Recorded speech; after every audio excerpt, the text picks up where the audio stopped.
Hello and welcome to Financeable. On this new video on how you can log in into One Finance account. So if you are new subscriber, press the notification bell icon so you don't miss any upcoming further videos. Now let's get started.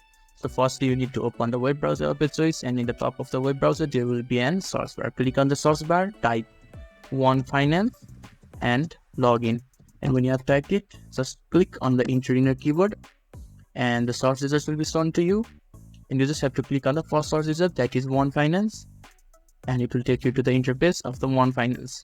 And when you are inside this portal, you just have to enter your mobile number, or you can continue with sign in with your email option.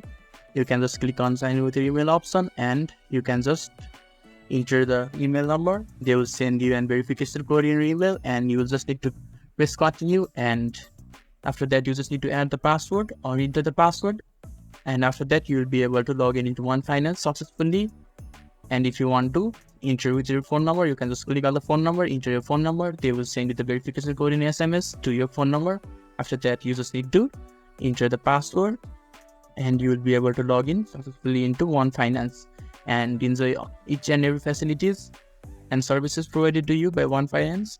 So this is how you can easily log in into One Finance account. So if this video is helpful to you, give a thumbs up button. Thank you.